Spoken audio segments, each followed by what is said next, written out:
talderen baitan itiko nagusia dire koordinazio lanak, mantenu lanak, udal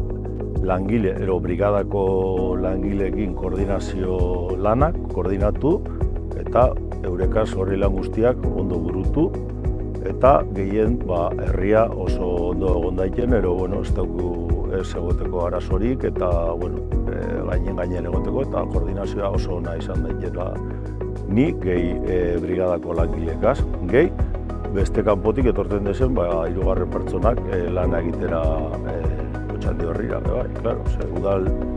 langilea bakarrik ez ditut egiten lana. Beste lan batzuk subkontratatu egin behar dira, eta horren gainean egon behar gara egunero, eta nire zeregina da zirikatu eta gainean egon, eta gauzak aurrera ateratzea egunero.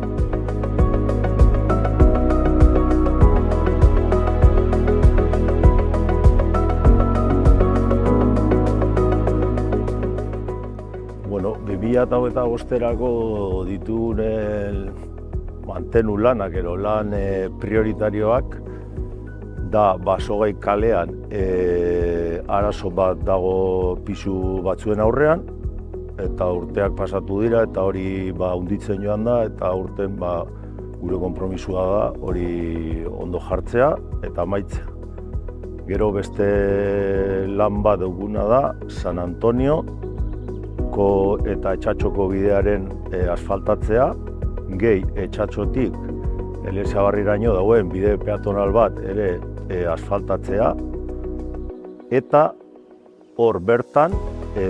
Lixabarriko ermitatik zubiraino hori tramoa bebai asfaltatzea, ze horko bizilagunei hitza eman genduen, eta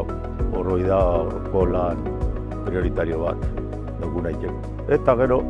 dauku beste bat pendiente, beste talde bategaz Otxandion, 7 harri deitzen dela, lan bat inzala, Otxandioko bizilagun batek iban lan bat harri batzukaz, eta hor proiektu bat dau, udaletxea erdiki sartute dauena, eta hori bebai gure burutu egin nahi dugu, eta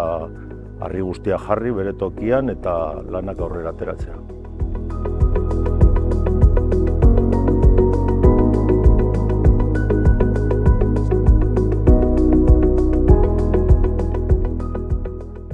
Bueno, nik azkenean, aparte mantenu eta langilekin koordinazio lanak egitera, Mañondo kirolguneko proiektu barruan sartuta nago. Oindala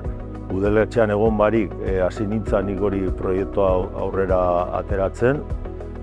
Orduan alkateak zaozta, horreko bidali ostan, kapaz ingozengo banitza hori aurrera ateratzeko, eta horren proiektu oso potoloa da,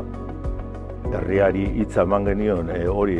ingo dala, eta horren gainean bebai gaude, eta etzetan dut 2025ko proiektu nagusienetarikoa hori dala, ondo egitea eta ondo urtetea.